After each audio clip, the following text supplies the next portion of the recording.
சத்தியத்திற்குள் அன்பானவர்களே, புதுச்சேரி சத்திய மார்க்க ஆலயத்தில் வாரந்தோறும் ஒவ்வொரு வாரத்தின் முதலாம் நாளிலும் சத்திய மார்க்க ஆராதனை முறைமை நிறைவேற்றப்படுகிறது.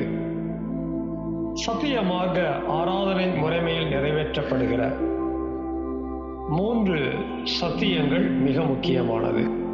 1, சுத்திகரிப்பின் செய்தி. 2, ஆராய்ச்சியின் செய்தி. 3, சத்திய தேவ செய்தி. இந்த 3 செய்திகளையும் யூடியூப் வழியாக உங்களுக்கு வழங்க ஆவியானவரால் வழிநடத்தப்படுகிறோம். இன்றைக்கும் நீங்கள் கேட்கிற இந்த சத்திய செய்தியினை கவனமாக கேளுங்கள். கருத்தாக சத்தியத்தின் ஆழங்களை கண்டுபிடியுங்கள். கேட்கிற சத்தியத்தின் அடிப்படையிலே உணர்ந்து அதை உங்களுடைய தனிப்பட்ட குடும்ப பொது ஊழிய வாழ்க்கையிலே கைகொண்டு வாழ்வதற்கு சத்திய தேவனுக்குள் வார்த்தைக்குள் பிரயாசப்படுங்கள். சத்திய தேவன் தாமே உங்கள் ஒவ்வொருவரையும் ஆசீர்வதிப்பாராக. இந்த சத்திய செய்தியை கேட்பதோடு மாத்திரமல்ல, ஒவ்வொரு செய்திக்கும் உங்களுடைய லைக் எங்களுக்கு ரொம்ப முக்கியமாக இருக்கிறது. அதுபோல உங்களுடைய கமெண்ட்ஸ் எங்களுக்கு தேவையாக இருக்கிறது. மேலும் இந்த சேனல் உங்களுடைய பயனுக்காக ஆரம்பிக்கப்பட்டிருக்கிறபடியால் சத்திய மார்க்க ஆலயம் புதுச்சேரி என்கிற இந்த சேனலுக்கு உங்களுடைய ஆதரவை தாருங்கள். சப்ஸ்கிரைப் செய்யுங்கள். சத்திய தேவனுக்கு மகிமை உண்டாவதாக. ஆமென். சத்தியத்திற்குள் அன்பானவர்களே, சத்திய மார்க்க ஆராதனை முறைமையில் முதல் பகுதியிலே 2 சத்தியத்தை அனுசரித்து சுத்தம் பெற்று, 2வது பகுதியிலே 3 சத்தியத்தை அனுசரித்து சுத்தத்தின் மேல் பரிசுத்தம் பெற்று, 3வது பகுதியாக இருக்கக்கூடிய மகா பரிசுத்த ஸ்தலத்தண்டையிலே 2 விதமான சத்தியத்தை நாம் அனுசரிக்க இருக்கிறோம். ஒன்று, கல்வாரி சிலுவையிலே தம்மை ஒப்புக் கொடுத்த இயேசுவின் புதிய உடன்படிக்கையின் ஜீவ வார்த்தையாக சத்திய தேவ செய்தியானது நம்முடைய இருதயங்களிலே எழுதி வைக்கப்பட இருக்கிறது. சத்திய தேவ செய்தியை கேட்கிற நாம், இன்றைக்கு எனக்கு தேவன் என்ன பேச இருக்கிறார், என்னை உணர்த்த வேண்டும், நான் மனம் திரும்ப வேண்டிய காரியங்கள் என்ன, ஆண்டவராகிய இயேசு கிறிஸ்துவின் 2ஆம் வருகைக்காக என்னை ஆயத்தப்படுத்துவதற்கு நான் தீர்மானம் பண்ண வேண்டிய சத்தியம் என்ன, இவைகளை கண்டுபிடிக்கத்தக்கதாக சத்திய தேவ செய்தியை நாம் கேட்க வேண்டும்.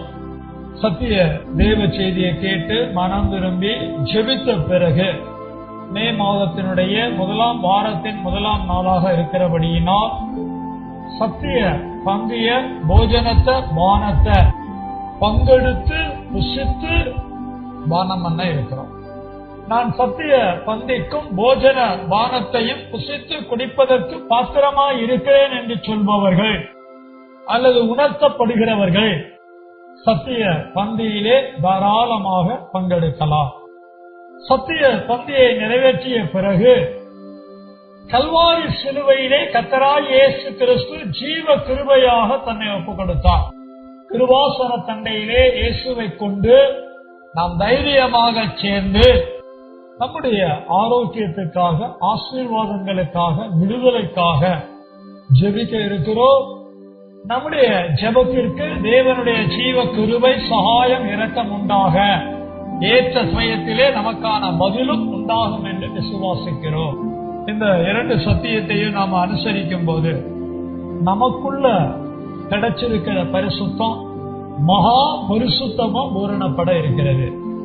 எப்போதும் சத்திய தேவ செய்திக்கான தலைப்பினை கேட்டு அதற்கான வசனங்களை நாம குறிக்க இருக்கிறோம்.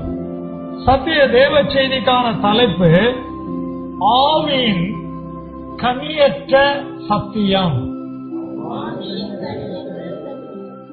இதற்கான ஆதார வசனங்கள் கலாத்தியர் 5:22,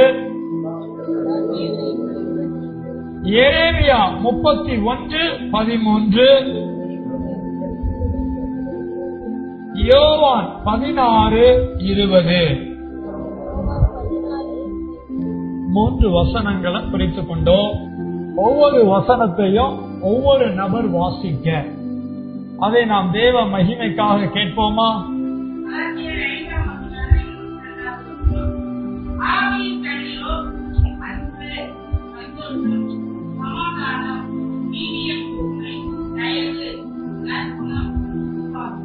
ஆமென். அடுத்த வசனம்.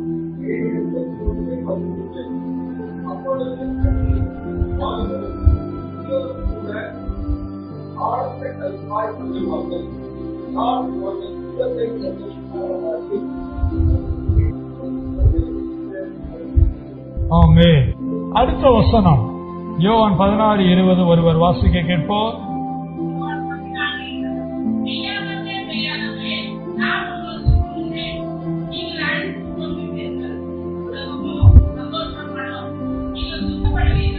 ஆமென்.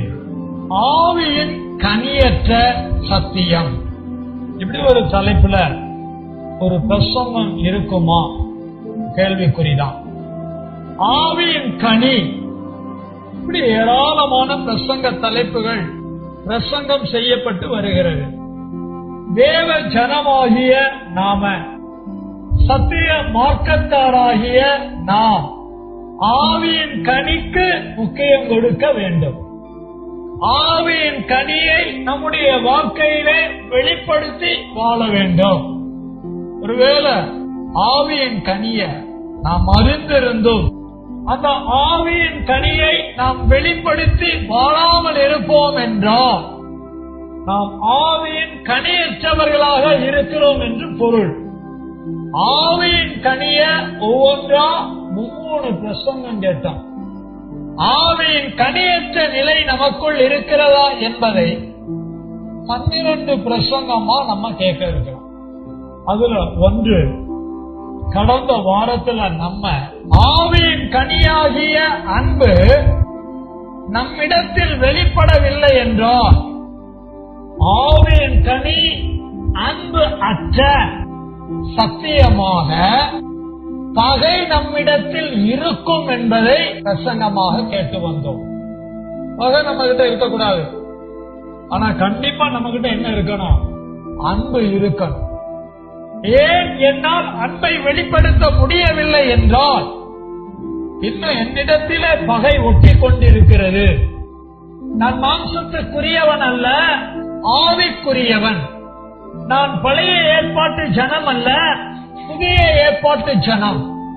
நான் உலக கிறிஸ்தவன் அல்ல, சத்திய மார்க்கத்தான். சத்திய மார்க்கத்தானாக இருக்கிற நாம் ஆவியின் கனியற்றவர்களாக நம்முடைய வாழ்க்கைய ஒருபோது நடத்தக்கூடாது. கூடுமான வர ஆவியின் கனியை வெளிப்படுத்தி வாழக்கூடியவர்களாக பக்குவப்பட வேண்டும். ஆவியின் கனியற்ற சத்தியத்திலே முதல் சத்தியமா பகைய நம்ம 3 முறை கேட்காம ஒரே முறை கேட்டு விளங்கிக் கொண்டோம். எப்பவுமே நமக்குள் வெளிப்பட வேண்டிய நேர்மறை சத்தியம் என்னவோ அதற்கு எதிர்மறை சத்தியம் என்னவென்றும் நாம் அறிந்து கொள்ள வேண்டும். பாருங்க, வீட்டை திறக்கணும்னா சாவி வேணும். சாவியை போட்டு திறப்போம், பூட்டு என்ன பண்ணாது? திறக்காது. ஏன் திறக்கல? யோசிக்கிறோமா இல்லையா? சாவி மாறி போச்சான்னு என்ன பண்றோம்? பாக்கிறோம். அதானே பார்த்தேன். வாச கதவுக்கு போட வேண்டிய சாவியை போடாம பீரோ சாவியை என்ன பண்ணிட்டேன்? போட்டுட்டேன். சாவியை மாத்தினா நடக்க வேண்டியது நடக்காது, திறக்க வேண்டியது திறக்காது. என்னிடத்தில் வெளிப்பட வேண்டிய சத்தியம் வெளிப்படவில்லை என்றால் அதற்கு எதிர்மறையான சத்தியம் என்னிடத்திலே அசத்தியமாக இருக்கிறது. அதை இன்னைக்கு நம்ம தொடர்ச்சியா கண்டுபிடிக்க போறோம். கடந்த வாரம் அன்பை எடுத்து அதற்கு எதிர்மறையான பகைய நம்ம பார்த்தோம். ஆவியின் கனியற்ற காரியமா பார்த்தோம். இன்றைக்கு அன்புக்கு அடுத்தபடியா இருக்கிற வார்த்தை என்ன? சந்தோஷம். சந்தோஷம் ஒரு கனியா இருக்கு. சந்தோஷங்கிற கனி நம்ம கிட்ட எல்லா நாளும் எப்போதும் வெளிப்படணும். சந்தோஷம் எப்பவுமே இருக்கணும் அப்படின்னா அதை எப்ப வெளிப்படுத்தணும், எப்படி எல்லாம் வெளிப்படுத்தணுங்கிற சத்திய அறிவு நமக்கு இருக்கணும். எதை எப்ப சந்தோஷத்தை வாழ்க்கையில எப்படி எல்லாம் கையாள வேண்டும் ரொம்ப கவனமா விளங்கிக்க போறோம். சந்தோஷத்தை கனியா அறிஞ்சு கனியா வெளிப்படுத்தி தேவனுடைய ராஜ்யத்தின் ஜனமா வாழ்வதற்கு தடையாக இருக்கிறது என்னங்கிறத 2 வசனங்கள்ல பார்த்தோம். ஒண்ணு எரேமியா புத்தகத்துல பார்த்தோம். என்ன அப்படின்னா, நான் அவர்கள் துக்கத்தை சந்தோஷமா மாற்றி. தெய்வம் துக்கத்தெல்லாம் என்னவா மாத்துறாரு? ஆனா நம்ம சந்தோஷமா இருக்க வேண்டிய இடத்துல பல நேரங்கள் என்னவா இருக்கிறோம்? துக்கமா இருக்கிறோம். ஒண்ணும் இல்லைங்க, வீட்டுல 2 பிள்ளைங்க இருக்கு அப்படின்னா ஒரு பிள்ளை நல்லா படிச்சு மார்க் வாங்கிடுச்சு அப்படின்னா அது சந்தோஷமா இருக்கும். இன்னொரு பிள்ளை சரியா மார்க் வாங்காது, அது தான் மார்க் வாங்கலையேன்னு துக்கமா இருக்காது. இன்னொரு பிள்ளை என்ன வாங்கிடுச்சு, மார்க் வாங்கிடுச்சேன்னு இது துக்கமா இருக்கும். ஒரே வீட்டுல. நம்ம வீட்டுல எல்லாம் அப்படி எல்லாம் கிடையாது. பிள்ளைகள்லாம் தங்கம்னாலும் தங்கம், மாற்று குறையாத தங்கம். இப்படி சில இடங்களை நம்ம பார்க்கிறோம். ஒண்ணு இல்ல, சபையில பாருங்களேன், ஒருத்தரை எப்ப பார்த்தாலும் முன்னால வைக்க வேண்டிய சூழ்நிலையா இருக்கும். திடீர்னு ஒருத்தரை முன்னால வைக்கிற மாதிரி ஒரு சந்தர்ப்பம் வரும். அப்ப இவருக்கு வரும் பாருங்க துக்கம். இந்த மாதிரி எல்லாம் நம்ம துக்கத்தை எப்ப கொண்டு வரணும், துக்கத்தை எப்ப கொண்டு வரக்கூடாது, இல்ல எப்பெல்லாம் நம்ம சந்தோஷத்தை வெளிப்படுத்தணும் அப்படிங்கறதுல ஒரு தெளிவுள்ள தனமா இருக்கணும். சந்தோஷத்துக்கு எதிர்முகமான வார்த்தை என்னவா இருக்கிறது? துக்கம். இதே வசனத்துல இன்னொரு வார்த்தை இருக்கு. என்ன அப்படின்னா, அவர்கள் சஞ்சலம் நீங்க அவர்களை என்னப்படுத்துவேன்? சந்தோஷப்படுத்துவேன். சில நேரம் சஞ்சலம் இருக்கும், சில நேரம் துக்கம் இருக்கும், சில நேரங்கள்ல கிளேசம் இருக்கும். என்ன இருக்கும்? அது என்ன பாச? துக்கம் மாதிரி அது ஒண்ணு. நல்லா கவனிக்கணும். அன்புக்கு எதிராக பகை மட்டும் இல்லைங்க, அது மாதிரி வேறையும் இருக்கும். இதெல்லாம் கண்டுபிடிக்கிறது தான் ஆராய்ச்சிங்கிறது. எப்படி பார்த்தாலும் தேவனுடைய ராஜ்யத்துல நம்மளை வாழ விடக்கூடாதுன்னு யாரு கங்கணம் கட்டிட்டு நிப்பா?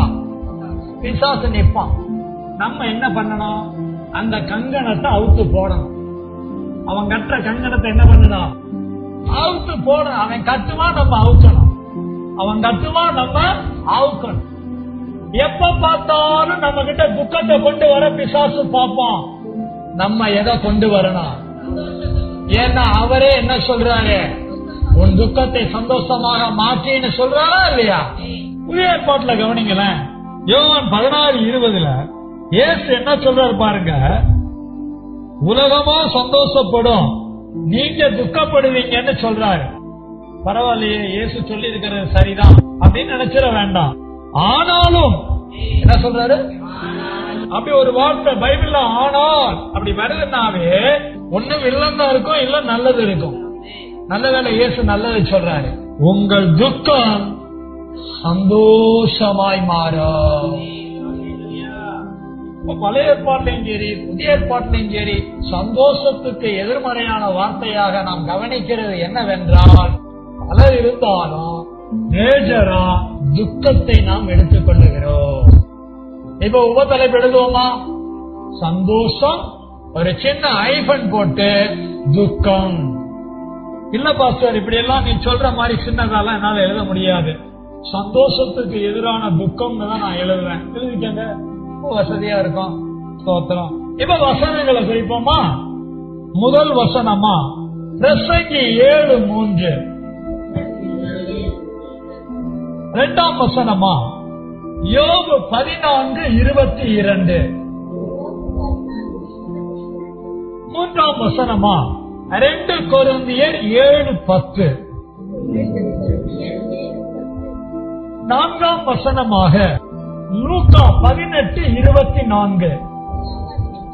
ஐந்தாம் வசனமாக ரோமர் 9:1. ஆறாம் வசனமாக 2 கொரிந்தியர் 7:9 கடைசி வசனமாக 1 பேதுரு 1:6 உபத்தலைப்பையும் அதற்கான வேத வசனங்களையும் எழுதி குறித்துக் கொண்டோமானால் எல்லாருமே கண்களை மூடுவோமா? சத்திய தேவ செய்தி நம்முடைய இருதயங்களிலே ஜீவ வார்த்தையாக புதிய உடன்படிக்கையின் சத்தியமாக எழுதப்பட வேண்டும். நமக்கு தேவையான சத்தியத்தை பரிசுத்த ஆவியானவர் மூலமா வெளிப்படுத்த நம்முடைய உடன் மேய்ப்பர் அவர்கள் சத்தமா ஜெபிக்க இருக்கிறாங்க.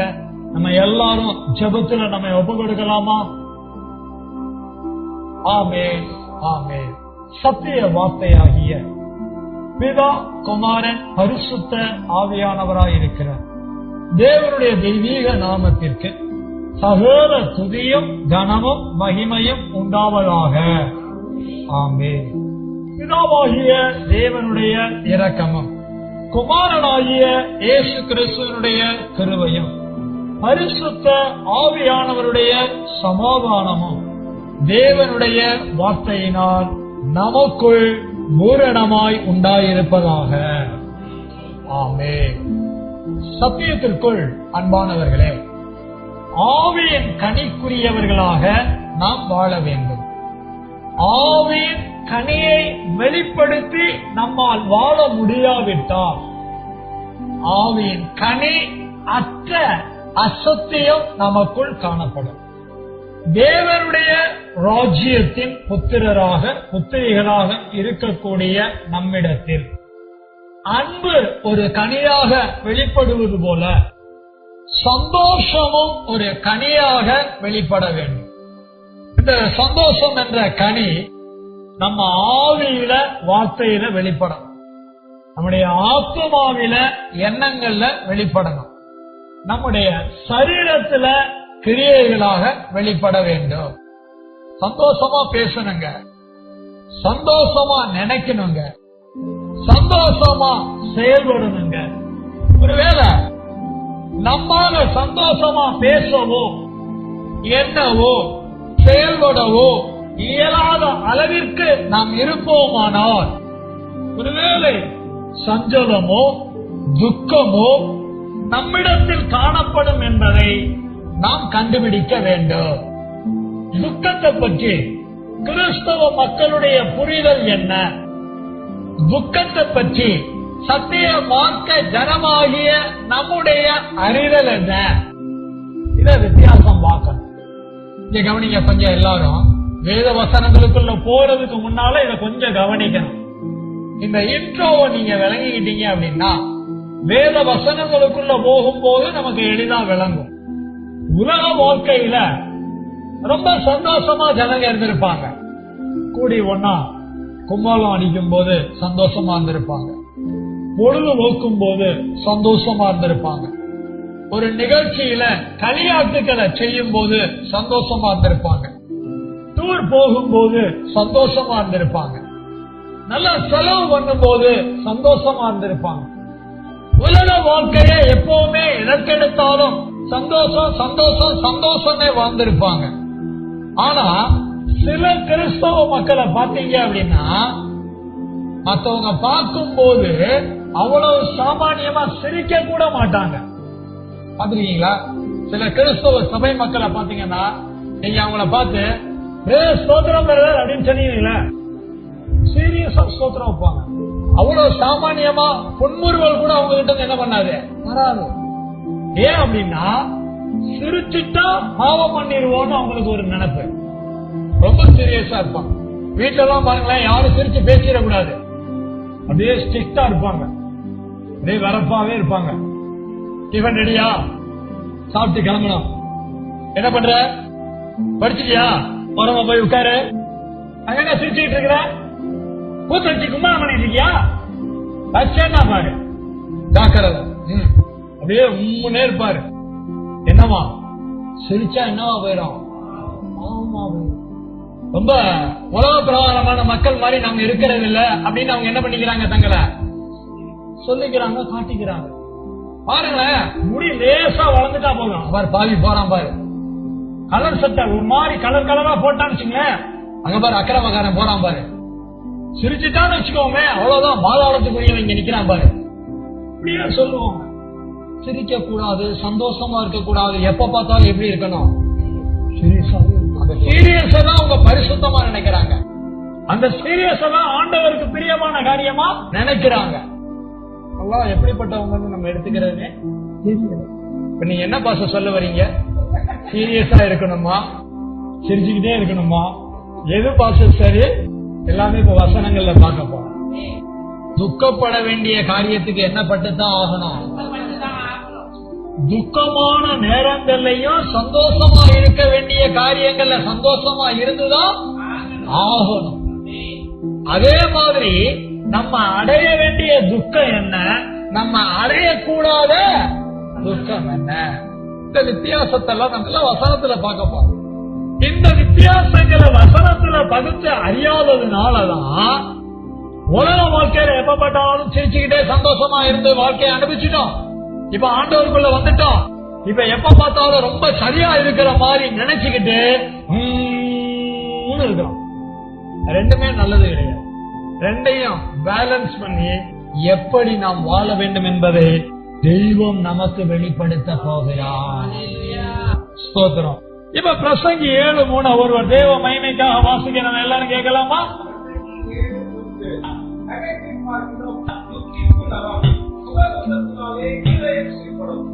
வாசிக்கப்பட்ட வசனத்தை கவனிக்கணும்.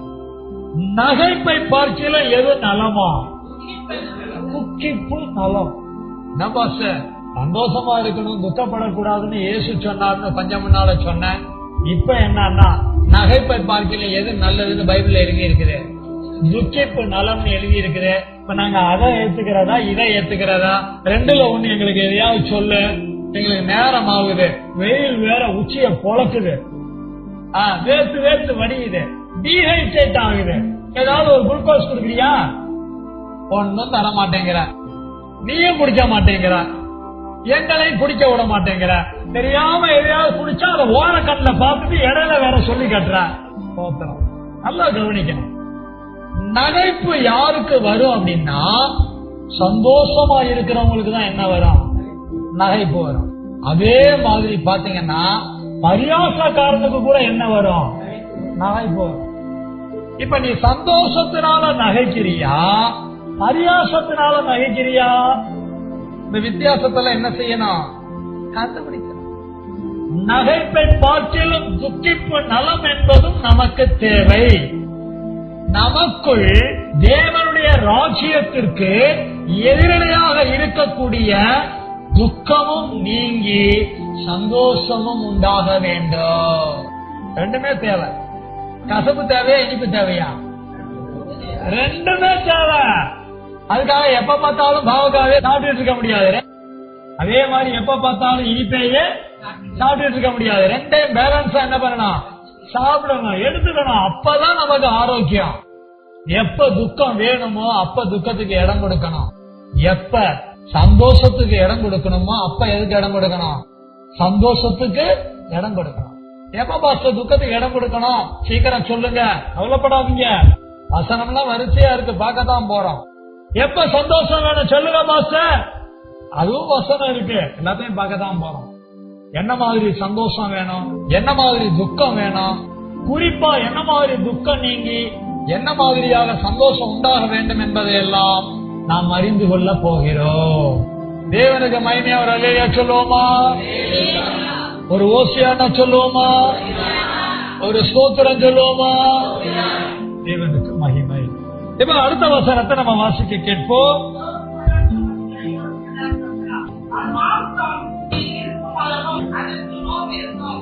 மாம்சம் இருக்கிற வரை என்ன இருக்கதான் செய்யும் அப்படின்னு வசனத்துல எழுதி இருக்கு. தொடர்ந்து வாசிக்க கேட்போம். ஆத்மா ஒருத்தனுக்குள்ள இருக்கிற வர அவனுக்குள்ள என்ன இருக்குமா? துக்கம் இருக்கும். மேஜரா துக்கம் என்பது இந்த வசன அடிப்படையில ஆத்மாவிற்குள் இருக்கக்கூடிய ஒரு உணர்வு.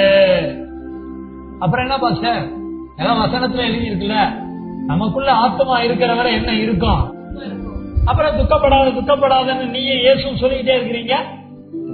அது என்ன இது என்ன? நமக்குள்ள ஆத்மா எப்ப வர இருக்குதோ அப்ப வர உள்ள என்ன எழுதிட்டே தான் இருக்கும். சில பேர் பாத்தீங்கன்னா கல்யாணம் ஆகி 15 வருஷம் கழிச்சு அப்படின்னு நினைப்பாங்க, எங்க அப்பா அப்பவே சொன்னாரு அந்த மாப்பிள்ளையை கட்டிக்கன்னு. நான் தான் இந்த ஆள் அழகா இருக்கிறானே, அவன் பிடிச்ச மாதிரி இருக்கிறானேன்னு சொல்லி அவன் முன்னாடியே போனோம். எப்பா வேணாம் நல்லதுன்னு சொன்னாரு, இவனை கட்டிக்கிட்டு நம்ம படுற பாடு இருக்கு. ஏன் துக்கத்தை யார்கிட்ட போய் சொல்லி நான் அழறேன். சரி என்ன பண்றது, வாழ்க்கை இருக்கிறவரை அவனோட இருந்துட்டு போவான், துக்கத்தை சுமந்துட்டு போவான், என்னத்த பண்றது. இப்படி எல்லாம் புலம்புறவங்க இருக்கிறாங்களா இல்லையா? அதாவது துக்கத்தோட வாழ்றவங்க இருக்கத்தான் செய்யறாங்க. இது ஒரு உதாரணம். இந்த மாதிரி நம்ம வாழ்க்கையில நமக்குள்ள துக்கம்னு அந்த உணர்வு இருக்கத்தான் செய்யும். அதுல சந்தேகம் இல்லை. திடீர்னு என்ன வரும், துக்கம் வரும். கணவனால துக்கம் வரும், மனைவியால துக்கம் வரும், பிள்ளைகளால துக்கம் வரும். சில பிள்ளைகள் என்ன பண்ணிடும், அது பாட்டுக்கு இருக்கிற இடத்தெல்லாம் கடனை வாங்கி வச்சுட்டு வெளியே கிளம்பி ஓடிடும். திடீர்னு பார்த்தா வரிசையா திங்கக்கிழமை ஒருத்தன் வருவான், செவ்வாய்க்கிழமை ஒருத்தன் வருவான், புதன்கிழமை ஒருத்தன் வருவான். என்னன்னு கேட்பான், யார் எக்ஸோட அப்பா அப்படிமா. நான் தான். என்னங்க சொல்லுங்க, ஏமா என்ன எக்ஸ் சொல்லுங்க அப்படின்னு. பேரை சொல்லாம எக்ஸ்ன்னு சொல்றேன், சரியா புரிஞ்சுக்கங்க. எதையாவது பேரை சொல்லி பம்பா போயிட போகுது. ஏன்னா அந்த காலத்துல எல்லாம் ஆசிரியர்கள் என்ன பண்ணுவாங்க அப்படின்னா, ஏதாவது ஒரு சென்டென்ஸ் ஃபார்ம் பண்ணும் போது ஒன்னு ரமேஷும் வாங்க, ஒன்னு சுரேஷும் வாங்க, இல்லன்னா என்ன பண்ணுவாங்க பாபும் வாங்க, கோபும் வாங்க. இப்படி எல்லாம் சென்டென்ஸ் ஃபார்ம் பண்ணும் போது சொல்லுவாங்க. இப்ப அப்படி கூட நம்ம சொல்றதுக்கு என்னவா இருக்கு, பயமா இருக்கு. அதனாலதான் எக்ஸ் சொல்லிடுறோம். அவங்க எக்ஸோட அப்பாவா அப்படின்னு சொன்னோம்னா ஆமாங்க அப்படிங்கிறான். 1 லட்சம் ரூபாய் எடுத்து வைக்க அப்படின்னு. இல்ல வந்த உடனே 1 லட்சம் ரூபாய் எடுத்து வைக்கிறேன், அப்புறம் அவனோட அப்பா தானே நீங்க, பத்திரம் பாரு 1 லட்சம் ரூபாய் வாங்கியிருக்கணும் அப்படிமா. இரியா, வந்த உடனே 1 லட்சம் கேட்டீங்கன்னா நான் எப்படி எடுத்து கொடுப்பேன். அது என்னன்னு பார்த்துட்டு அது உண்மையா இருக்கும் பட்சத்துல அதுக்கு ஒரு டைம் கொடு, நான் அதுக்கு என்னன்னு பதில் சொல்றேன் அப்படிமா. திங்கட்கிழமை அன்னைக்கு படாத பாடுபட்டு அந்த ஆளை அனுப்பி விட்டுருப்பாரு. செவ்வாய்க்கிழமை அன்னைக்கு இன்னொருத்தன் வருவான். யார் எக்ஸோட அப்பா, உள்ள இருந்த இரு நான் தான் வரேன் இரு. இப்படி ஒவ்வொரு நாளும் போகுது. பிள்ளையான தகப்பனுக்கு தாய்க்கு என்ன வருது, துக்கம் வருது. இப்படி எல்லாம் வரும்போது சந்தோஷமா வாங்க வாங்க வாங்க வாங்க. யாரு கடன்காரங்களா, வேற ஒண்ணு இல்லைங்க, ஏன் பையன் நாங்க எவ்வளவுங்க 2 லட்சம் வாங்க, நேற்று அப்படிதான் 3 லட்சம் ஒருத்தரை கொடுத்தேன். இங்கெல்லாம் என்ன பண்ண முடியாது, சந்தோஷத்தை வெளிப்படுத்த நம்ம கேட்கும் போது சிரிக்கிறோம். ஆனா அந்த தகப்பனுக்கும் தாய்க்கும் மனசுல எவ்வளவு துக்கம் இருக்கும். இந்த மாதிரி துக்கத்தெல்லாம் வெளிப்படுத்த முடியாது. அதெல்லாம் அவங்கவுங்க வாழ்க்கையில இருக்கும் போதுதான் அந்த வேதனை புரியும். எப்படி இருந்தாலும் தேவனுடைய ராஜ்யத்துக்குள்ள நம்ம வந்துட்டோம் அப்படின்னா எல்லா துக்கத்துக்கும் மாற்று சந்தோஷம் ஒன்றுதான். எவ்வளவு துக்கமான சம்பவம் நம்ம வாழ்க்கையில நடந்தாலும் தெய்வம் சொல்லி இருக்கிறாரு, உன் துக்கம் சந்தோஷமாய் மாறும். ஒரு மாற்றத்தை தெய்வம் கொண்டு வருவார். தெய்வம் மாற்றத்தை கொண்டு வருவதை நாம் ஏற்றுக்கொள்ள வேண்டும் அல்லது அறிந்திருக்க வேண்டும். அதை அறியல அப்படின்னா இந்த துக்கம் நமக்குள்ள இருந்து நம்மள தேவனுடைய ராஜ்யத்துல சந்தோஷமா என்ன பண்ண விடாது, வாழவே விடாது. ஒரு பக்கம் இப்படியும் புரிஞ்சுக்கிறோம், நமக்குள்ள ஆத்மா இருக்கிற வரை நம்முடைய வாழ்க்கையில பல காரியங்களால என்ன வந்துகிட்டே இருக்கும், துக்கம் வந்துகிட்டே தான் இருக்கும். இத புரிஞ்சுக்கணும். அதே மாதிரி உங்கள் துக்கம் சந்தோஷமாய் மாறும், அதையே நம்ம என்ன பண்ணணும், புரிஞ்சுக்கணும். ஒவ்வொரு வசனமா போக போக நமக்கு நல்லா விளங்கும். இப்ப அடுத்த வசனம் வாசிக்க போறோம். 2 கொரிந்தியர் 7:10.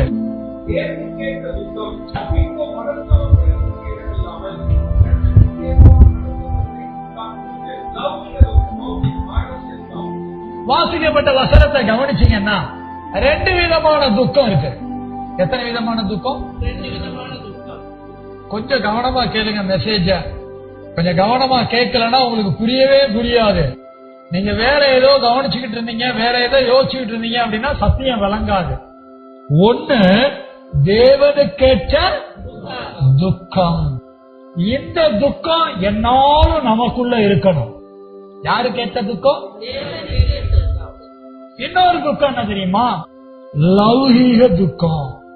இந்த துக்கம் நமக்குள்ள வராம பாத்துக்கணும்.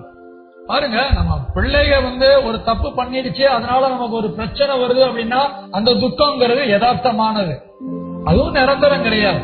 ஆனா அந்த துக்கத்துக்கு இடம் கொடுத்துட்டு நம்ம வாழ்க்கைய தேவனுடைய ராஜ்யத்திலிருந்து இழந்துடக்கூடாது, இது வேற. ஆனா இயல்பாகவே நமக்குள்ள லௌகீக துக்கமும் வரும், தேவனுக்கேற்ற துக்கமும் வரும். எந்த துக்கம் வேண்டாம், இததான் கண்டுபிடிக்கணும். ஒரு துக்க வீட்டுக்கு போறோம், ஒருத்தர் இறந்து போயிட்டாருன்னு செய்தி வருது, வயசு 27. அந்த வீட்டுக்கு போறோம், வாழ வேண்டிய வயசுல ஒரு பிள்ளை செத்து போயிருக்கு. அங்க போய் நம்ம சந்தோஷமா இருக்க கூடாது, அங்க போய் என்ன படணும்? துக்கப்படணும். என்ன துக்கம் வரணும்? அங்க தேவனுக்கேற்ற துக்கம். ஏன் இந்த மரணம் வந்தது? ஏன் இந்த வீட்டுல துக்கம் சம்பவித்தது? மரணத்தினால இந்த வீட்டாருக்கு ஏன் துக்கம் வந்தது? அந்த பிள்ளைய கண்டிச்சு வளர்த்திருக்க மாட்டான், கேட்கறதெல்லாம் வாங்கி கொடுத்துருவாங்க. அந்த பிள்ளை அந்த பைக் வேணும், இந்த பைக் வேணும்னு சொல்லி 27 வயசுக்குள்ள 27 பைக் மாத்தி மாத்தி வாங்கியிருக்கோம். அந்த பைக்கை வாங்கிட்டு என்ன பண்ணும்? 20 கிலோமீட்டர் ஸ்பீட்ல போக வேண்டிய இடத்துல 200 கிலோமீட்டர் ஸ்பீட்ல போறது. என்ன நடந்துருச்சு? ஆக்சிடென்ட். இப்ப அந்த வீட்டுக்கு போகக்கூடிய வாலிபன் என்ன யோசிக்கணும்? அந்த வீட்டுக்கு போகக்கூடிய பெற்றோர் என்ன சிந்திக்கணும்? துக்க வீட்டுல போய் துக்கமுகமா இருக்கணும், தேவனுக்கேற்ற துக்கமா இருக்கணும். என் பிள்ளைய நான் எப்படி வளர்க்கணும்? எனக்கும் கர்த்தர் ஒரு பிள்ளைய கொடுத்திருக்கிறாரு, 2 பிள்ளைய கொடுத்திருக்கிறாரு. அந்த பிள்ளை அந்த பெற்றோர் கையில வாழ்ந்த மாதிரி என் பிள்ளை என் கையில வாழ்ந்துடக்கூடாது. தேவனுக்காக என் பிள்ளையை வளர்க்க வேண்டும், வாழ வைக்க வேண்டும் என்று தேவனுக்கேற்ற துக்கம் இருக்க வேண்டும். நம்ம வீட்டுல இருக்கிற பிள்ளை சொல்லும், நீயே என்னை பெத்து வச்சிருக்கிய. அங்க பாரு, ஏத்த வீட்டுல இருக்கிற பையன் அவங்க அப்பா கேட்ட உடனே என்ன வாங்கி கொடுத்துட்டாரு. அவன் பேரெல்லாம் சொல்லுவான், நமக்கு அந்த பேரெல்லாம் தெரியாது, என்னென்னமோ பேரை சொல்லுவான். அப்பா அது சொன்ன உடனே என்னமோ அந்நிய பாஷை கேட்கிற மாதிரியே இருக்கும். அப்பாச்சிம்மா, அம்மாச்சிம்மா. அவனுக்கு அவங்க அப்பா அப்பாச்சி வாங்கி கொடுத்தா, எனக்கு நீ அம்மாச்சி வாங்கி கொடுத்தியா? வீட்டுக்குள்ள உட்காந்துருக்க அம்மாச்சி, அதை யாரு ஓட்டுவா? அததான் அப்பப்ப ஓட்டிக்கிட்டே இருக்கிறேன். எனக்கு ஓட்டுற மாதிரி ஒரு பைக் வாங்கி கொடு. வாங்கி கொடுக்கலன்னா துக்கம் தொண்டை அடைக்கும். கேட்கிறது கிடைக்கலன்னா என்ன வந்துடுது? துக்கம். கேட்கிறது கிடைக்கலன்னா துக்கம் வருது அப்படின்னா, எதிர்பார்க்கிறது கிடைக்கல துக்கம் வருது அப்படின்னா அது என்ன துக்கம்? லௌகிக துக்கம். நமக்கு எந்த துக்கம் வேணும், எந்த துக்கம் வேணாங்கிறத முடிவு பண்ணணும். தேவனுடைய ராஜ்யத்துக்குள்ள இருக்கிறவங்க தேவனுக்கேற்ற துக்கத்தை எப்ப வேணாலும் அடையலாம், அது சந்தோஷத்துக்கு தடை இல்லை. ஆனால் லௌகீக துக்கம் தான் எதை அடைய தடையா இருக்கும்?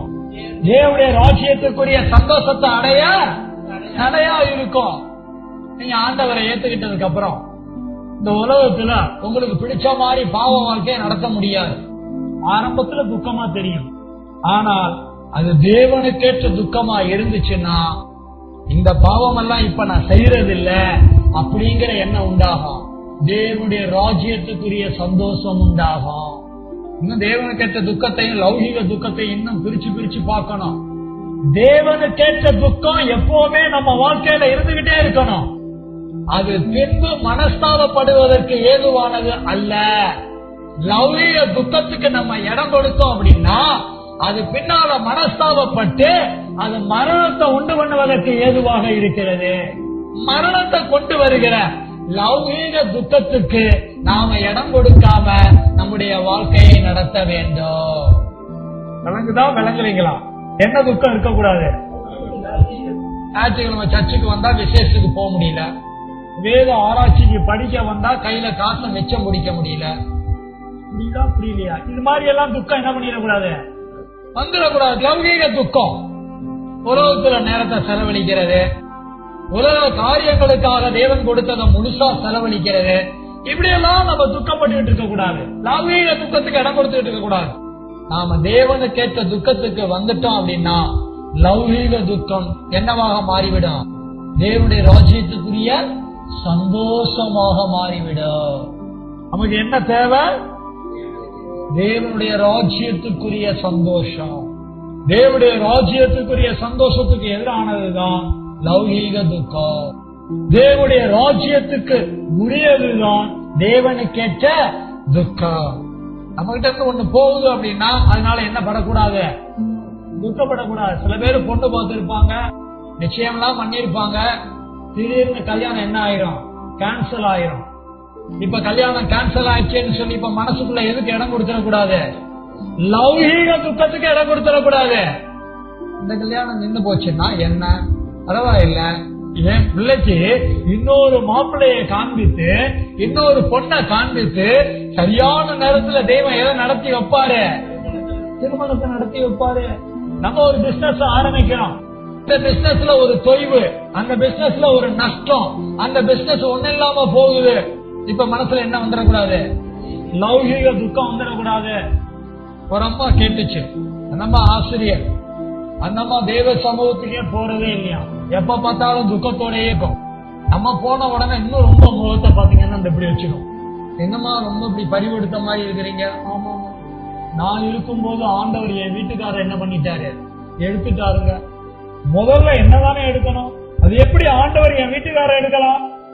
துக்கமா இருந்தாமா சண்டை போட ஆரம்பிச்சிருச்சு. பரவாயில்ல, சண்டை போட்டாலும் ஏற்றுவோமேன்னு சொல்லி நாங்க அங்க உட்கார்ந்துருந்தோம். மா, உங்களை எப்ப எடுக்கணும், உங்க வீட்டுக்காரரை எப்ப எடுக்கணுங்கிறதெல்லாம் முடிவு பண்றது நீங்களும் நானும் இல்லம்மா. உங்களையும் உங்க வீட்டுக்காரையும் படைச்ச தெய்வம் தாமா முடிவு எடுக்கணும். அவர் முடிவு எடுத்தாருன்னா அது கண்டிப்பா என்ன இருக்கும்? நல்லது இருக்கும்மா. அதனால ஆண்டவர்கிட்ட எல்லாம் நம்ம என்ன பண்ணக்கூடாது? கோச்சுக்கிட்டு துக்கமுகமாவே நம்ம வாழ்க்கையை என்ன பண்ணக்கூடாது? நடத்தக்கூடாதுமா. நீங்க தேவ சமூகத்துக்கு வாங்கம்மான்னு சொன்னோம். அந்த அம்மா என்ன பண்ணிட்டாங்க தெரியுமா? இதை என்னால என்ன பண்ண முடியாது, ஏற்றுக்கொள்ளவே முடியாது. என் வீட்டுக்கார் என்னை விட்டு போனது எனக்கு துக்கம், துக்கம் தான் சொல்லி இடம் கொடுத்துச்சு. லௌகீக துக்கத்துக்கு இடம் கொடுத்த அந்த அம்மா தேவனை மறந்துருச்சு, தேவனை விட்டுடுச்சு, தேவ சமூகம் வேண்டாங்குது, தேவனுடைய வார்த்தை வேண்டாங்குது, தேவனுடைய ராஜ்யத்துக்கு அன்பிட் ஆயிடுச்சு. விளங்குதா விளங்குறீங்களா? என்ன துக்கத்துக்கு இடம் கொடுக்க கூடாது? என்ன துக்கத்துக்கு இடம் கொடுக்கணும்? தேவனுக்கேற்ற துக்கம். கொஞ்ச நேரம் ஆகும்போது நமக்கு விளங்கும். அடுத்த வசனம் வாசிங்க, லூக்கா 18:24.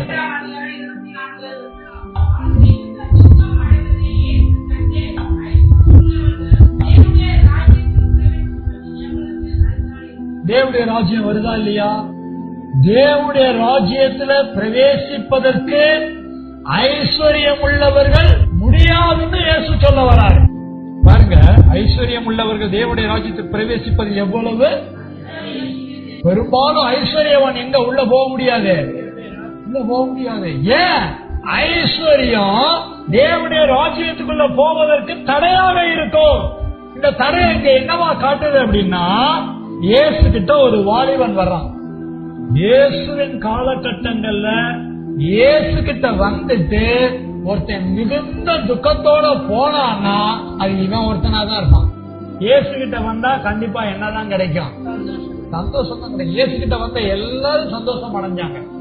ஆனா இவன் ஒருத்தன் தான் மிகுந்த துக்கம் அடைஞ்சு போறான். என்னன்னு பாத்தீங்கன்னா, யூத்தா இருக்கும் போதே, எப்படி என்ன மாதிரி யூத்தா இருக்கும் போது பயங்கர ஐஸ்வர்யம் உள்ளவனா இருந்திருக்கிறான். எப்படி பாஸ்டர், நீ ரொம்ப ஐஸ்வர்யமா?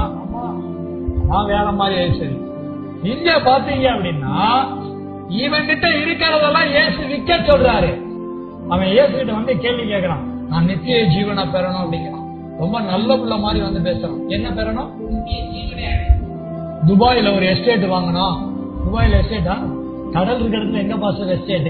துபாயில வந்து ஒரு பெட்ரோல் கிணறு வாங்கணும், அமெரிக்கால 4 பெரிய கப்பலை வாங்கி விடணும். இப்படி எல்லாம் அவன் கேட்கல. அவன் வந்து கேட்கறது நல்லதான் கேட்கிறான். நான் நித்திய ஜீவன் அடைய என்ன செய்யணும்னு கேட்கிறான். இயேசு அழகா பிடிச்சிட்டாரு அவன் பாயிண்ட. ஒண்ணும் இல்லப்பா, நீ பெருசா ஒண்ணும் பண்ண வேண்டாம். உங்ககிட்ட இருக்கிறவங்க என்ன பண்ணிரு, வித்துரு. வித்து யாருக்கு கொடு? தரித்திரம் கிட்ட கொடு. ஐயோ ஐயோ, எல்லாத்தையும் வித்து தரித்திரம் கிட்ட கொடுத்துட்டா நான் எங்க போறது? நீ நித்திய ஜீவனுக்கு போகணுமா இல்லையா? இப்ப இவனுக்கு என்ன வந்துருச்சு? மிகுந்த துக்கம். என்ன துக்கம்? லௌகீக துக்கம். கடைசியில எதை விட்டுட்டான்? தேவனுடைய ராஜ்யத்தை விட்டுட்டான். நீங்களும் நானும் நம்முடைய வாழ்க்கையில லௌகீக துக்கத்துக்கு இடம் கொடுத்து நம்முடைய வாழ்க்கையை நடத்தணும் அப்படின்னா தேவனுடைய ராஜ்யத்தை மறந்துட வேண்டியதுதான். லௌகீக துக்கம் வேண்டாம். இயேசு சொன்ன உடனே, இயேசுவே நீங்க சொன்னீங்கன்னா அதுக்கு அப்பீலே இல்ல, எல்லாத்தையும் வித்துறேன்னு அவன் எப்படி சொல்லியிருக்கணும்? சந்தோஷமா சொல்லியிருக்கணும். இப்ப அவங்கிட்ட சந்தோஷம் வரலன்னா அதுக்கு தடை என்ன? லௌகீக துக்கம். நீங்க தேவனுடைய ராஜ்யத்துல சந்தோஷமா இருக்க வேண்டிய இடம் என்ன? கண்டுபிடிங்க. பாருங்க, என்ன நடந்தாலும் சரி சண்டே ஆனா சர்வீஸ்க்கு வந்தே ஆகணும். பாஸ்டர் சில நேரங்களில் வர முடியாது பாஸ்டர், வேலை இருக்கு பாஸ்டர், அதெல்லாம் எனக்கு தெரியாது. சண்டே எங்க வந்து ஆகணும்? சர்வீஸ்க்கு வந்தே ஆகணும். வேலை ஆராய்ச்சி அனௌன்ஸ்மெண்ட் பண்ணுவோம். வேலை ஆராய்ச்சி கண்டிப்பா என்ன பண்ணியே ஆகணும்? வந்தே ஆகணும். பாஸ்டர் நான் வர்றேன் பாஸ்டர், ஃபீஸ் எல்லாம் யார் பாஸ்டர் கட்டுவா? நீங்க ஹோட்டல்ல போய் சாப்பாடு வாங்குறீங்கன்னா யார் தான் காசை கட்டணும்? நம்ம சாப்பிடணும்னா யார் தான் கட்டணும்? நம்ம தான் கட்டணும். உடனே துக்கம் அடையக்கூடாது. என் பர்ஸ்ல என்னைக்குதான் 1000 ரூபாய் வச்சேன், இந்த ஆளுக்கு எப்படி தெரிஞ்சது? உடனே வேத ஆராய்ச்சின்னு அனுப்பிச்சு விடுறாரு. இப்படிலாம் நினைக்க கூடாது. நித்திய ஜீவன் வேணுமா? தேவனுடைய ராஜ்யத்துல பிரவேசிக்கணுமா? தேவ ஜனமான வாழ்க்கையை நடத்தணுமா? அதுக்கு எதெல்லாம் விடுன்னு தெய்வம் சொல்றாரோ அதெல்லாம் விட சந்தோஷமா இருக்க வேண்டும். அதெல்லாம் விட மாட்டேன்னு துக்கம் அடைகிறவர்களாக என்ன செய்யக்கூடாது? ஆகக்கூடாது. ஞாயிற்றுக்கிழமை சர்ச்சுக்கு வரியா? சந்தோஷம். ஆராய்ச்சி செய்தியை கேட்கிறியா? சந்தோஷம். மைய வார்த்தைக்கு 3 குறிப்பை எடுக்கிறியா? சந்தோஷம். அதுக்கு எதை கண்டுபிடிக்கணும்?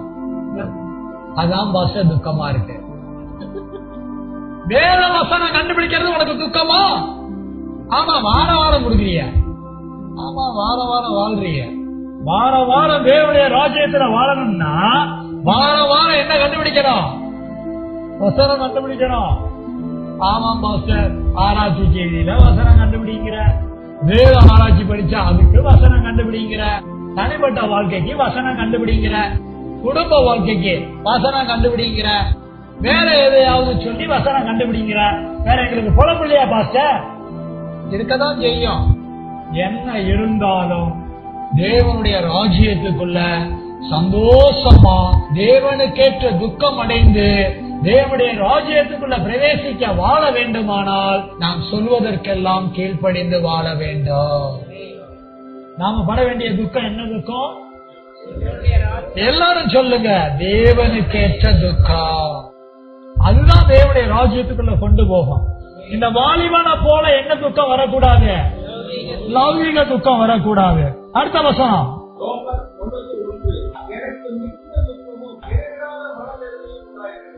அப்போஸ்தலனாகிய அவளுக்கு என்ன அப்படின்னா, அவன் பாருங்க மிகுந்த துக்கம் சொல்றான், இடைவிடாத மனவேதனை சொல்றான், ஆத்துமால மிகுந்த துக்கம் இருக்கு. பாச இதெல்லாம் தப்பு இல்லையா பாச? இதெல்லாம் நம்ம போய் கண்டுக்க வேண்டிய அவசியமே இல்லை. எல்லாம் தேவனுடைய ராஜ்யத்துக்கு ஏற்ற துக்கம். இதெல்லாம் தேவனுக்கேற்ற துக்கம். தேவனுக்கேற்ற துக்கம் டெய்லி நமக்குள்ள இருக்கலாம். அது உங்களை மனஸ்தாபப்படுவதற்கு ஏதுவா கொண்டு போகாது. அது தேவனுடைய ராஜ்யத்துக்குள்ள பிரவேசிப்பதற்கு ஏதுவாக சந்தோஷத்தை கொண்டு வருகிறதாக இருக்கிறது. ஊழியக்காரனுக்கு துக்கம் இருக்கணும், தேவ ஜனங்களுக்கு துக்கம் இருக்கணும். ஊழியக்காரனுக்கு தேவனுடைய ராஜ்யத்துக்கு ஏற்ற துக்கம் இருக்கணும். தேவ ஜனங்களுக்கும் தேவனுடைய ராஜ்யத்துக்குள்ள பிரவேசிக்கிறதற்கேற்ற தேவனுக்கேற்ற துக்கம் இருக்க வேண்டும். தேவனுடைய ஜனங்களுக்கும் சரி தேவனுடைய ஊழியனுக்கும் சரி இருக்க வேண்டிய துக்கத்தை விட்டு கொடுக்க கூடாது. இருக்கக்கூடாத துக்கத்தை விட்டுவிட வேண்டும். அடுத்த வசனம்,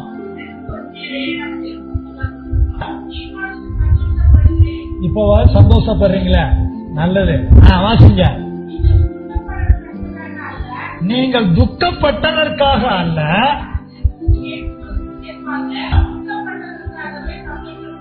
அப்போஸ்தலனாகிய பவுல் எழுதியிருக்கிறார் பாருங்க, என்ன அழகா எழுதியிருக்கிறாரு. தொடர்ந்து வாசிக்க கேட்போம்.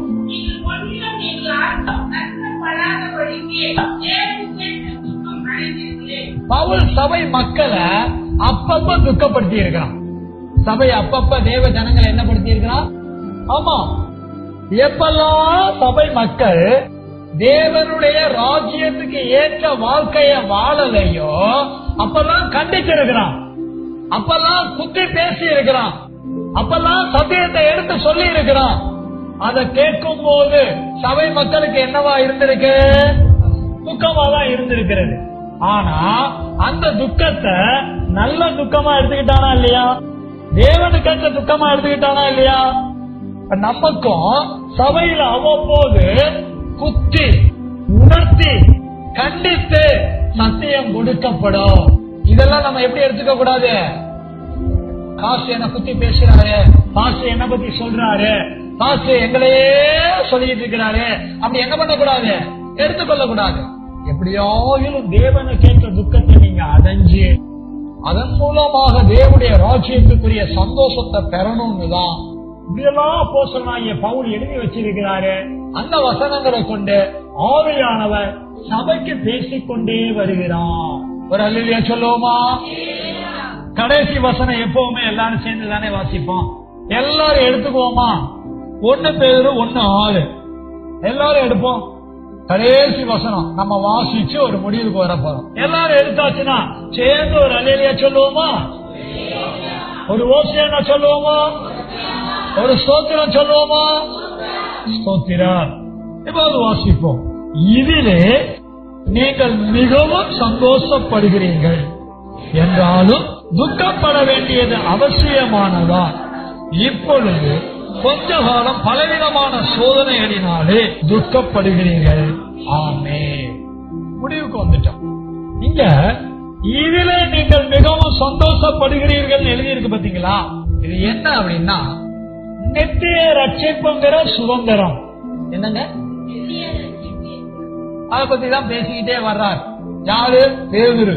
அதான் எழுதி வச்சிருக்கிறார். நித்திய ரட்சிப்பாகிய சுதந்திரத்துல நீங்க சந்தோஷப்படுறீங்க என்றாலும் துக்கப்பட வேண்டியது அவசியமானதா? இங்க பாருங்க, என்ன எல்லாரும் கவனிங்களா? ரட்சிப்புனாலே சந்தோஷம் தான். ரட்சிப்புனாலே என்னதாங்க? என் பாவங்கள் மன்னிக்கப்பட்டது. சந்தோஷமா இல்லையா? ஒரு பாவி மனம் திரும்பும் போது பரலோகத்துல என்ன வருது? மிகுந்த சந்தோஷம். நான் ரட்சிக்கப்படுறேன்னா அதுதான் எனக்கு சந்தோஷம். என்னுடைய ரட்சிப்பு பூரணம் அடைகிறது என்றால் அது சந்தோஷம். என்னுடைய ரட்சிப்பு பூரணம் அடைய தேவனுக்கேற்ற துக்கம் ஒவ்வொரு நாளும் எனக்குள்ள வர வேண்டியது எனக்கு சந்தோஷம். அப்பதான் எனக்காக நித்திய ரட்சிப்பு பரலோகத்துல என்ன செய்யப்பட்டிருக்கும்? காக்கப்பட்டிருக்கும். அதுல கூட எனக்கு என்ன வரும்? சந்தோஷம் வரும். உங்கள் துக்கம் சந்தோஷமாய் மாறும். அப்படின்னா என்ன? லௌகீக துக்கத்தை அல்ல, தேவனுக்கேற்ற துக்கத்தை சொல்லுகிறார். யாரெல்லாம் நான் பாவம் செஞ்சிட்டேன் அப்படின்னு தேவனுக்கேற்ற துக்கம் அடைகிறார்களோ, யாரெல்லாம் அக்கிரமமா சிந்திச்சிட்டேன் அப்படின்னு தேவனுக்கேற்ற துக்கம் அடைகிறார்களோ, யாரெல்லாம் நான் மீறுதலா பேசிட்டேன் அப்படின்னு தேவனுக்கேற்ற துக்கம் அடைகிறார்களோ அவருடைய ரட்சிப்பு பூரணம் அடைந்து அவர்களுக்காக நித்திய ரட்சிப்பு பரலோகத்திலே காக்கப்பட்டிருக்கிறது. அந்த சுதந்திரம் எனக்குள் தேவனுடைய ராஜ்யத்தின் சந்தோஷத்தை கொண்டு வரும். அல்லேலூயா, ஓசியானா, ஸ்தோத்திரம். சந்தோஷம் அப்படின்னா நம்ம அக்கௌண்ட்ல 1 லட்சம் போட்டு விட்டா என்ன வரும்? அந்த சந்தோஷம் எல்லாம் பெரிய விஷயம் கிடையாது. அந்த 1 லட்சம் செலவானதுக்கு அப்புறம் என்ன பண்ணுவோம்? துக்கம் வந்துடும். ஆனா என் பாவங்கள் மன்னிக்கப்பட்டது, என் மீறுதல்கள் மன்னிக்கப்பட்டது, என் அக்கிரமம் மன்னிக்கப்பட்டது, என் ரட்சிப்பிலே சந்தோஷப்படுகிறேன், என் ரட்சிப்பிலே தேவனுடைய ராஜ்யத்துக்குரிய சந்தோஷத்திலே நிலைத்திருக்கிறேன். இந்த சந்தோஷம் எனக்கு வேணும்னா நான் துக்கப்பட வேண்டும். அந்த துக்கம் தேவனுக்கேற்ற துக்கம். அவ்வப்போது சோதனை வரும். பலவிதமான சோதனைகள்ல நமக்கு என்ன வருது? ஆபிரகாம் பிள்ளையே இல்லைன்னு 99 வயசுக்கு அப்புறம் பிள்ளை. இடையில ஒரு பிள்ளை வந்துச்சு. அதையும் இந்த சாரால் விட்டு வைக்கல. அவளை அந்த பிள்ளைய அனுப்பிச்சுடு, அதுல அவனுக்கு ரொம்ப துக்கமா இருந்துச்சு. பைபிள் அப்படி வசனம் இருக்கு. இஸ்மவேலையை ஆகாரை அனுப்பி விடுன்னு சொன்ன உடனே ஆபிரகாமுக்கு என்ன வந்துருச்சு? துக்கம் வந்துருச்சு. சரி போனா போகுதுன்னு சொல்லி 100 வயசுல ஒரு பிள்ளை கொடுத்தாரு. ஆஹா, நமக்கு ஒரு வாரிசு வந்துருச்சு, நமக்கு ஒரு புத்திர சந்தானம் கிடைச்சிருச்சு, இது இதை கொண்டு நம்ம சந்ததி எங்கோ போகுது அப்படின்னு நினைச்சுக்கிட்டு இருக்கும்போது தெய்வம் பாக்குறாரு. கிளப்பு, சேனம் கட்டு, பிள்ளைய கூட்டிட்டு எங்க வா, மோரியா மலைக்கு வா அப்படிங்கிறாரு. எதுக்கு ஆண்டவரே? அங்க பேர் வைக்க போறீங்களா என் பிள்ளைக்கு? பலிபுலி அப்படிங்கிறார். சோதனை வரதான் செய்யும். ஆனா சோதனை வரும்போது துக்கம் வரக்கூடாது. சோதனை வரும்போது சந்தோஷத்தை எதிர்பார்க்க வேண்டும். சோதனைக்கு பின்னால தெய்வம் ஏதோ என்ன வச்சிருக்கிறாரு? தேவன் கொடுக்கிற சோதனையிலே பின்னால பெரிய சந்தோஷம் இருக்கு. அவன் கத்திய போட போகும்போது பிள்ளையாண்டான் மேல் உன் கையை போடாது வார்த்தை வந்துச்சா இல்லையா? அப்ப அவனுக்கு எவ்வளவு சந்தோஷம் வந்திருக்கும். தேவன் கொடுக்கிற சோதனையிலே சந்தோஷம் வரும். ஆனால் அந்த சந்தோஷம் வர வர கொஞ்சம் துக்கப்பட வேண்டியதா இருக்கும். அது என்ன துக்கம்? தேவனுக்கு ஏற்ற துக்கம். நம்ம வாழ்க்கையில நடக்கிறதெல்லாம் யாரால நடக்குதுன்னு கண்டுபிடிச்சு அதுல ரொம்ப கவனமா இருக்கணும். ஆனா அவன் விசுவாசத்தை தெய்வம் பார்த்தான். விசுவாசம் இருந்தா என்ன வராது? சந்தேகம்லாம் வராது, துக்கம் வேலை செய்யாது. நம்ம வாழ்க்கையில அப்படி இப்படி துக்கம் வரும், அதெல்லாம் விட்டுருங்க. ஆனால் லௌகிக துக்கம் மட்டும் என்ன பண்ணிடக்கூடாது? வந்துடக்கூடாது. அப்படி இப்படி துக்கம் அப்படின்னா பிள்ளைகளால, கணவனால, மனைவியால, சொந்த பந்தங்களால துக்கம் வரும். அதெல்லாம் ஒரு விஷயமாவே எடுத்துக்காதீங்க. அதெல்லாம் ஆண்டவர் பார்த்துக்குவார். ஆனா நல்லா கவனிங்க, உங்களுக்குள்ள ஏற்பட வேண்டிய துக்கம் லௌகீக துக்கமா இருக்கக்கூடாது.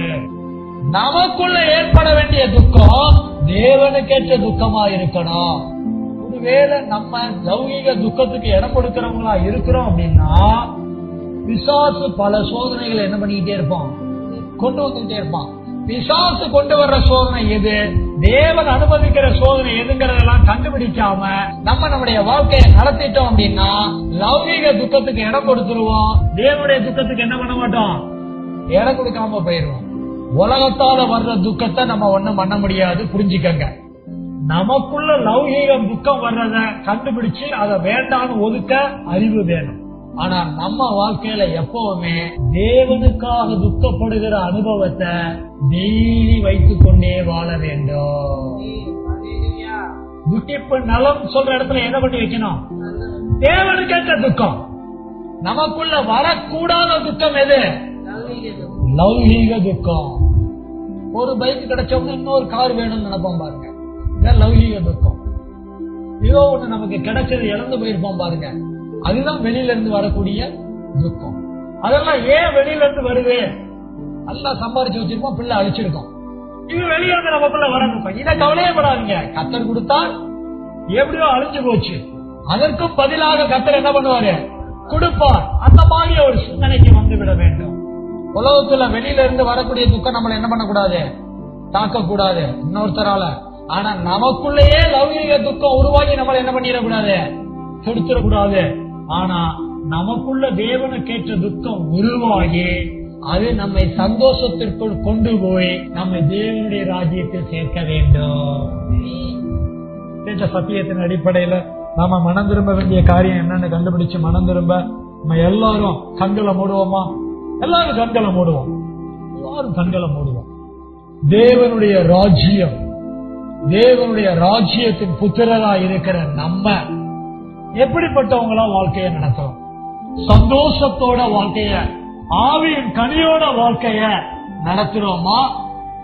இல்ல ஆவியின் கனியற்ற அசத்தியத்துக்கு முக்கியம் கொடுத்து துக்கத்தோடு நம்முடைய வாழ்க்கையை நடத்துறோமா? துக்கிப்பு நலம் என்று வேதத்தில் எழுதி இருக்கிறது. முக துக்கத்தினாலே இருதயம் சீர்படும் என்று எழுதி இருக்கிறது. என்ன மாதிரி துக்கம்னு அறியாம இன்னைக்கு பாரம்பரிய கிறிஸ்தவர்களும் ஆவிக்குரிய கிறிஸ்தவர் என்று சொல்லிக் கொள்ளுகிறவர்களும் எப்பவுமே முகத்தை துக்கிப்பாகவே வைத்திருக்கிறார்கள். இது என்ன மாதிரியான துக்கம்னு சொல்லி நாம் கண்டுபிடிக்க தேவன் நமக்கு துக்கத்தை குறித்து பேசி வந்தார். ஆத்துமா மனிதனுக்குள்ள இருக்க மட்டும் அது துக்கப்பட்டு கொண்டே இருக்கும் என்று எழுதி இருக்கிறது. உண்மைதான். நம்ம எல்லாருக்குள்ள ஆத்துமா இருக்கு. நம்ம எல்லாருக்குள்ள துக்கம் வந்து போய்கிட்டே இருக்கும். ஆனால் எனக்குள் வருகிற துக்கம் என்ன மாதிரியான துக்கமாக இருக்கிறது சிந்திக்கிறோமா? உலக மனிதர்களால எனக்கு துக்கம் வருகிறதா? இல்ல உலகத்துல இது கிடைக்கல, அது கிடைக்கல, இது இல்ல, அது இல்லன்னு சொல்லி லௌகீக துக்கம் எனக்குள்ள வருகிறதா? இல்ல தேவனுக்கேற்ற துக்கம் என்னுடைய வாழ்க்கையில இருக்குதா? இதுவரை நம்ம அக்கிரம சிந்தை கொண்டு இருந்து அதுக்காக மனம் திரும்பி இருக்கிறோமா? மனஸ்தாபப்பட்டிருக்கிறோமா? மற்றவங்க கிட்ட மீறுதலா பேசிட்டு அதுக்காக நம்ம மனஸ்தாபப்பட்டிருக்கிறோமா? பாவங்களை எதையாவது செய்துட்டு தேவனுக்கேற்ற துக்கத்தை அடைஞ்சிருக்கிறோமா?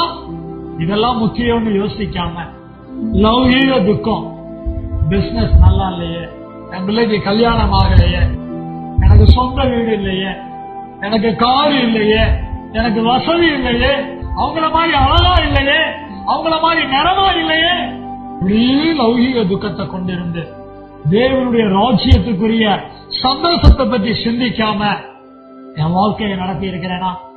இயேசு கிட்ட எவ்வளவோ பேர் வந்தாலும் ஒரு வாலிபன் இயேசு கிட்ட வந்தது ஆச்சரியமா இருக்குது. ஆனா அந்த வாலிபன் கேட்டதெல்லாம் நல்லாதான் கேட்டான். ஆனா மிகுந்த துக்கத்தோட திரும்பி போயிட்டானே. அவன் தேவனுடைய ராஜ்யத்துக்குள்ள பிரவேசிக்கிறது அறிவுன்னு சொல்லக்கூடிய சம்பவமா மாறிடுச்சு.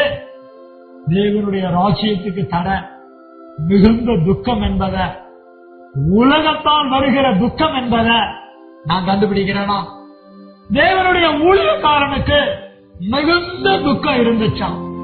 நம்ம தேவனுடைய ராஜ்யத்துல வேலை செய்யறோம்னா அது சுவிசேஷ ஊழியமா இருக்கட்டும், அது உடன் மேய்ப்பர் ஊழியமா இருக்கட்டும், மேய்ப்பர் ஊழியமா இருக்கட்டும், ஒவ்வொரு நாளும் சபையை குறிச்ச அன்பு நெருக்கி ஏவி சபை வளரலையேங்கிற துக்கத்துல இருக்குதா? இல்ல கடமைக்காக ஊழியத்தை செய்யறோமா? ஒரு ஊழியக்காரனா நம்ம ஆத்மால துக்கம் இருக்கிறதோ சிந்திக்க வேண்டும். உங்களுக்காகவும் எனக்காகவும் நித்திய ரட்சிப்புங்கிற சுதந்திரம் காக்கப்பட்டிருக்கிறதே. ரட்சிப்பு என்றாலே சந்தோஷம் தானே. நித்திய ரட்சிப்பு எனக்காக பரலோகத்தில் காக்கப்பட்டிருக்குதுன்னு சொல்லி சந்தோஷப்படுகிறேன்னா, எனக்கு தெய்வம் கொடுத்த ரட்சிப்ப, பொதுவான ரட்சிப்ப நான் சோதரிக்காம இருக்கிறேனா? எனக்காக தெய்வம் கொடுத்த ரட்சிப்ப நான் சோதரிக்க வேண்டாமா? என் குற்றங்கள் மன்னிக்கப்பட்டு எனக்கு சந்தோஷம் வர வேண்டாமா? நான் பெற்றுக்கொண்ட ரட்சிப்ப பூரணப்படுத்தி ஒவ்வொரு நாளும் தேவனுக்கேற்ற துக்கத்தோட சந்தோஷமா வாழ்க்கை நடத்துறேனா? அப்படி நடத்தல அப்படின்னா எப்படி எனக்கு நெத்திய ரட்சிப்பாகிய நெத்திய சந்தோஷம் கிடைக்கும்? தேவனுடைய ராஜ்யத்துல நான் பிரவேசிக்க முடியும்? இதுவரைக்கும் தேவனுடைய ராஜ்யத்தையும் தேவனுடைய ராஜ்யத்துக்குரிய சந்தோஷத்தையும் முக்கியம்னு கருவாம லௌகீக துக்கத்துக்கும் மனுஷர்களால வந்த துக்கத்துக்கு இடம் கொடுத்து தேவனுடைய ராஜ்யத்துக்குரிய சந்தோஷத்துக்கு தடையா நான் வாங்க அப்படின்னா எல்லாம் குற்றம்னு சொல்லி உணர்ந்து இன்னைக்கு நாம மனம் திரும்பி தேவனுடைய ராஜ்யத்துக்குரிய சந்தோஷத்தை நான் சுதந்திரிக்க, துக்கம் இல்லாம, சஞ்சலம் இல்லாம, கிளேசம் இல்லாம என் வாழ்க்கையை நடத்த என்ன ஒப்பு கொடுக்க போறேன்னு சொல்லி ஒப்பு கொடுக்கலாமா? ஒப்பு கொடுக்கிற ஒவ்வொருவருக்காகவும் நம்முடைய மேய்ப்பர் அவர்கள் ஜெபிப்பார்கள்.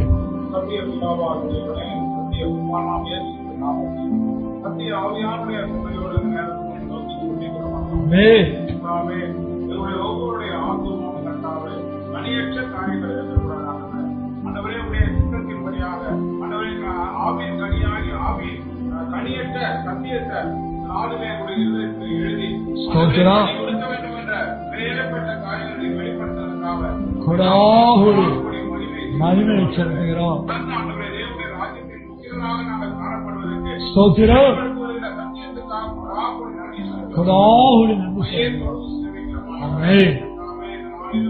ஆண்டவரே நம்முடைய ஒவ்வொருடைய ஆத்துமாவும் கர்த்தாவே ஆண்டவரே கனியற்ற அந்தகார இருளும் காணப்படும் ஆண்டவரே துக்கம் என்ற ஆண்டவரே கனியற்ற காரியங்கள் ஆத்துமா விட்டு நீங்க பண்ண வேண்டும். கர்த்தாவே துக்கிப்பு நலம் என்று சொல்லப்பட்டிருக்கிறது. கர்த்தாவே எந்த துக்கமானது கர்த்தாவே லௌகிக துக்கம் இல்லாதபடிக்கு தேவனுக்கேற்ற துக்கம் ஆத்துமாவில் காணப்பட திருப்பி அளிக்க முடியாது. ஒவ்வொரு மனிதனுடைய ஆத்துமா வாழ்கிற வரையில் அவனுக்கு துக்கம் இருக்கும் என்று சொல்லியிருக்கிறார். ஆத்துமாவும் கர்த்தாவே உடைய பார்வைக்கு விலையேற பெற்றதாக இருக்கிற தேவனுக்கு செபிக்கிறோம். தொடர்ந்து கர்த்தாவே ஐஸ்வர்யவான் தேவனுடைய ராஜ்யத்தில் பிரவேசிப்பதில் என்னை அறிவு ஆண்டவரே, இயேசுவுடைய வார்த்தையை கேட்டு அவர்களுக்கு துக்கம் அடைந்திருப்பது ஸ்தோத்திரம். என்னுடைய வாழ்க்கையிலே ஆண்டவரே இயேசுவுடைய வார்த்தையை நாங்கள் கேள்விப்படும் பொழுது கர்த்தாவே என்னுடைய இருதயத்தில் துக்கப்படாமல் இருக்க சந்தோஷம் காணப்பட ஆமென். ஜெபிக்கிறோம் கர்த்தாவே. ஊழியக்காரருடைய ஆத்துமா கர்த்தாவே தேவனுடைய ராஜ்யத்துக்கு ஏதுவான காரியங்களை துக்கப்பட்டு ஆண்டவரே ஆண்டவரே மிகுந்த துக்கத்தோடு வாழ வாரனை திருப்பேரிக்கொண்டு ஆமென். தொடர்ந்து கர்த்தாவே உம்மை ஸ்தோத்திரிக்கிறோம். ஸ்தோத்திரிக்கிறோம். ஒவ்வொரு ஆத்துமாவும் கர்த்தாவே விட்டு போகக்கூடாது. ஆமென். கனியற்ற காரியங்கள் இருக்கக்கூடாது. ஆமென். சந்தோஷம் என்ற கனி காணப்பட ஸ்தோத்திரம். அநேக தேவனால் ஆசீர்வதிக்கப்பட கிருபை இருக்கும். செபிக்கிறோம். உம்மை செய்யப்படுவதற்கான நன்றி. இயேசுவின் நாமத்தில் ஆவியானவருடைய ஒத்தாசையோடு ஜெபிக்கிறோம். ஜீவனம் பரிசுத்தமுள்ள நல்ல பிதாவே. ஆமென். ஆமென்.